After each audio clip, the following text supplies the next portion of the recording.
চকরিয়া বেউলা মানিকচর বহদ্দরকাটা পশ্চিম station নামক এলাকায় জমিজমা বিরোধকে কেন্দ্র করে প্রতিপক্ষরা জোরপূর্বক কালি জায়গায় নতুন করে স্থাপনা নির্মাণের অভিযোগ তুলেছেন ভুক্তভোগীরা।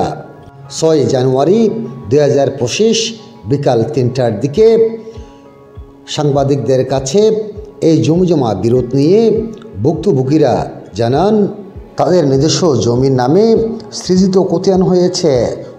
ওই খতিয়ান বাতিলের জন্য আবেদন করেছে প্রতিপক্ষরা। ভূমি কর্মকর্তার যোগসাজশে একপক্ষীয় প্রতিবেদনে ক্ষতিগ্রস্ত হয়েছেন তারা। নতুন করে আরেকটি তদন্ত চলমান রয়েছে বলে জানান।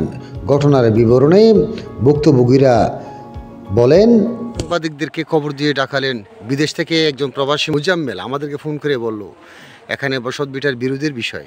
আপনাদের ঠিকানাটা বলেন তো কি হয়েছে? আসসালামু আলাইকুম। আপনার নামটা বলবেন? আসসালামু আলাইকুম। আমার নাম মোহাম্মদ সৈয়দ হোসেন। আমার বাবার নাম মৃত আলমগীর। উনি হচ্ছেন আমার চাচা মুজাফর হোসেন। উনি হচ্ছে আমার যেটা জহিরুল হক। উনি হচ্ছে আমার জেঠাতো ভাই আবু ইউসুফ। আমরা আপনাদেরকে ডাকিয়েছি আমাদের সম্পত্তি নিয়ে, ওয়ারিশ সূত্র সম্পত্তি নিয়ে, পৈতৃক সম্পত্তি নিয়ে জামিলে। আমার দাদা তারা হচ্ছে সারভাই। আমার দাদার নাম হচ্ছে আবুল হোসেন, আমার দাদা আরেকজনের নাম হচ্ছে হেদায়াত আলী, আরেকজন হচ্ছে মনিরুল্লাহ, আরেকজনের নাম হচ্ছে মোহাম্মদ হোসেন। এখানে জামিলা করতেছে মোহাম্মদ হোসেনের ছেলে এরশাদ এবং আমজাদ হোসেন এবং হেদায়াত আলীর নাতি এবং হাফিজ মিজানুর রহমান তার ছেলে নাদের হোসেন, পিতা হেদায়াত আলী। ওনারা আমার দাদা তারা চার ভাই ওই স্টেশনের মধ্যে জায়গা, আমাদের জায়গাটা স্টেশনের মধ্যে হওয়ার কারণে চার ভাইয়ে কী করতো বুদ্ধ ফেলেছিল। এক ভাইয়ে কেসাইটটা করা করে জায়গা পাই এখানে। আমার দাদা ব্যতীত আর 3 ভাইয়ে তাদের ঘরবাড়ি সহ এবং দোকানপাট করে তাদের বুদ্ধ খোলে আছে। আমার দাদাটা আমাদের আর্থিক কম ছিল বলে দোকানপাট করতে পারে নাই। এখানে আমার ফুফার জামাই একজন মাস্টার জাকির হোসেন একটা দোকান করেছিল, মাটির দোকানটা জোরে ভেঙে যাওয়ার পরে আর আর্থিক অবস্থায় দুর্বল হওয়ার কারণে এখানে আর দোকানপাট করতে পারে নাই। 2021 সালে ওনারা আমাদের জায়গা জমিনের উপর হস্তক্ষেপ করতে চাই প্রথমে। তা আমরা স্থানীয় চেয়ারম্যানের কাছে বিচার দাবি করি। স্থানীয় চেয়ারম্যান কাগজপত্র পর্যালোচনা করে রিপোর্ট দেয়। রিপোর্টটা আমাদের পক্ষে আসায় ওনারা রিপোর্ট অমান্য করে এখানে রাত্রে কাজ করার চেষ্টা করে। আমরা মাতামুহুরি পুলিশকে জানাই এবং ওনারা যখন এইটা মানতেছেন আমরা এডিএম কোর্টে 144 ধারার আবেদন করি।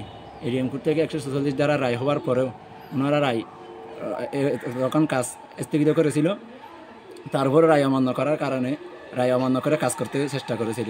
স্থানীয় পুলিশের কাছেও আবার স্ট্যাম্প দিয়ে বিচার শেষ পর্যায়ে ওনারা আর বিচার করে নাই, মানে নাই। আবার এই স্থানীয় বাবু বিচারের জন্য কি স্ট্যাম্প দিয়েছে, ওনারাও স্ট্যাম্প দিয়েছে, আমরাও স্ট্যাম্প দিয়েছি। বিচার 15,000 টাকা জমা দিয়েছিলাম। ওনারা যখন বিচার পাবে না দেখে এখান থেকেও আবার কি সরে আসে। তারপরে সরকার 5 আগস্টের সরকার পতনের পরে ওনারা যখন আইন শৃঙ্খলা বাহিনী অবনতি দেখে তখন ওনারা আবার এখানে কাজ শুরু করে। আমরা যখন বাধা দিয়ে যাই আমরা আমাদেরকে মেরে ফেলার আরও আক্রমণ করার হুমকি দেয়। তখন ওনারা জায়গা জমি বুদ্ধ করা আছে। এখন আবার কয়েকদিন আগে ওনারা নতুনভাবে আমাদের জায়গাটা, আমার দাদার জায়গাটা আমাদের 4জনকে আমার দাদা হেবা দিয়েছে, আমরা খতিয়ানো করেছি। আবার ওনারা সুযোগ পেয়ে এখন আবার আমাদের বিরুদ্ধে উল্টা আমাদের জমি দখল করে আমাদের খতিয়ানের বিরুদ্ধে মামলা করে আমাদের খতিয়ানটা খারেজ করার জন্য মিথ্যা করে আবার এই মিথ্যা মামলা করেছে। পূর্ব বড় বিওলা তহসিলদার আসবে, উনি তহসিলদার আমাদের আবার আমরা এই যে বিটাই আমরা কখন কথা বলতেছি এখন এখানে একটা 822 দাগের জমি নিয়ে একটা আমরা আসভার খাতুন নামে এক ব্যক্তি থেকে আমরা জমি ক্রয় করছি 10 কাঠা জমি। ওনারা এটা এই ভূমি অফিস তহসিলদার ওনারা দিয়ে এখানে আমাদের বিরুদ্ধে আবার মামলা করে আমাদের খতিয়ানা করেছি। এটা আছে আমাদের কাগজ সব আছে, ওনাদের দখলে আছে বলে আমরা এখানে দখল নাই বলে রিপোর্ট করে আমাদের জমি খতিয়ানটা করে খারেজ করে। আপনি এটা তদন্ত করে দেখতে পারবেন। এখানে আমাদের এটি আপনাদের বসত বিটা? জি, আমরা এখানে তো বাড়ি 3টে দেখা যাচ্ছে। জি 3টা। এখন এটা হচ্ছে আলমগীরের বাড়ি, আমার আব্বা এটা হচ্ছে আমার চাচার বাড়ি মুজাফর, এটা হচ্ছে আমার চাচা মুজাম্মেদের, যিনি বিদেশে থাকে, প্রবাসী যিনি। জি প্রবাসী। আচ্ছা। এটা হচ্ছে এটিএম কোডের নিষেধাজ্ঞার কাগজ, 144 দ্বারা নিষেধাজ্ঞার কাগজ। এটা হচ্ছে চেয়ারম্যানের বিচার করেছে, চেয়ারম্যানের রিপোর্ট, চেয়ারম্যানের রায় রোয়াদাত। এটা হচ্ছে আমরা আমার দাদা থেকে আমার চাচাদের চার ভাই, আমার দাদা চার ভাইকে হেবা দিয়েছে দলিল। এটা হচ্ছে আমরা আসবাহার খাতুন থেকে ক্ষয় করেছি জায়গা যেটা আছে, আসবাহার খাতুন থেকে এখানে ওনারা মিথ্যা মিথ্যা রিপোর্ট দিয়ে আমাদের যে ওই খতিয়ানটা যে কাগজ খতিয়ানটা কেটে ফেলছে সেটার কাগজ। এটা হচ্ছে 144 দ্বারার যেটা রিপোর্ট করেছিল সেটা আমাদের সকলে ছিল, সেটা কি এটা নিয়ে কী করেছে সেটার কাগজ 144 কাগজ দিয়েছি। মানে আমাদের কাগজ ডকুমেন্ট এখানেও আরও আছে, আপনারা তদন্ত করে দেখতে পারবেন। এগুলো যে সবগুলো এই জায়গা জমিনের কাগজ। ইতিপূর্বে আমাদেরকে একটি প্রবাসী মোজাম্মেল নামে এক ব্যক্তি আমাদেরকে ফোন করে গতকাল থেকে খুব জানালো। আমরা আসলাম, জানলাম আপনাদের পারিবারিক কতগুলো বিষয়, আপনাদের পিতাদের পৈতৃক সম্পত্তি নিয়ে বাগবাছুরার কতগুলো বিষয় নিয়েছে এবং তারা পূর্ব দিকে জমিতে বসতবাড়ি করে আছে এবং তাদের পুরাতন ভিটার মধ্যে তাদের জমি পাচ্ছে না, তাদেরকে ঠকানো হচ্ছে, এ ধরনের একটা বিষয় আমাদের কাছে জানিয়েছে। আসলে বিষয়টা কী হয়েছে প্লিজ একটু জানাবেন, আপনার নামটা সহ আপনার ঠিকানাটা বলবেন। আমার নাম মোহাম্মদ এরফাজ হোসেন, আমার বাড়ি হচ্ছে দক্ষিণ বহদ্দারঘাটা। আসলে এরা আজ থেকে 35 বছর আগে আমার বাবাকে এগুলো দিয়ে এরা একই খতিয়ানভুক্ত মালিক হিসাবে ওনারা পশ্চিম দিকে চলে গেছে, আমরা পূর্ব দিকে অবস্থানরত আছি। প্রায় 35 বছর ধরে আমরা এগুলো খাচ্ছি। বর্তমানে আমার খতিয়ানে যাওয়া পাচ্ছি, ওখান থেকে ওখানেও কমতি আছে, কম খাচ্ছি।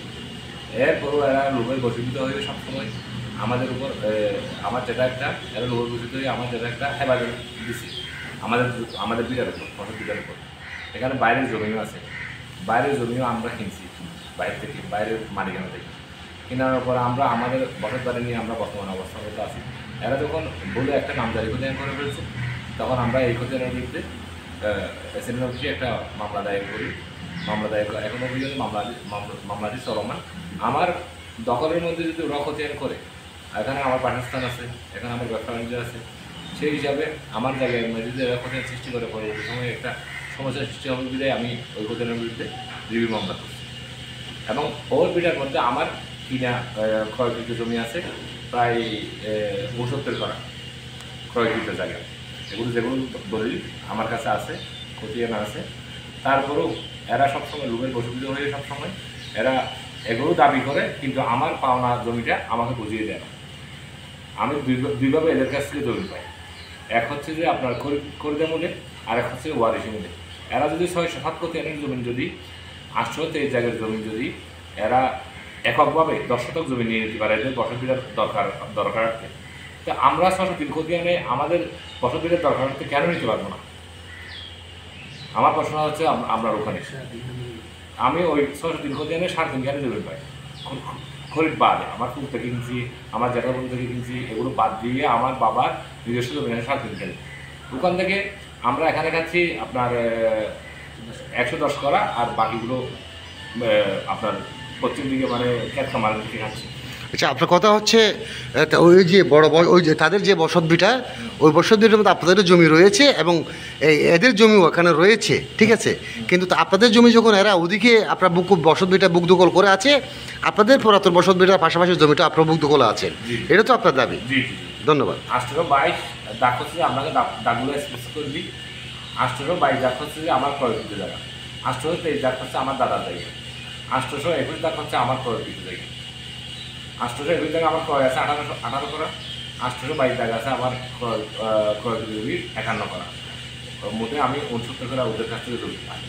এরপরও এরা সবসময় এদের মানে আমাদের গোষ্ঠীর মধ্যে জামা পাকানোর জন্য সবসময় কি জমি পাই বিভিন্ন মামলার মধ্যে আমাদের এই জমজমা বিরোধের বিষয় নিয়ে বক্তব্য নেওয়ার জন্য পূর্ব বড়বেওলায় ইউনিয়ন ভূমি অফিসের কর্মকর্তা সাইফুল ইসলামের মুঠোফোনে একাধিকবার ফোন দেওয়া হলে তিনি ফোন রিসিভ করেনি।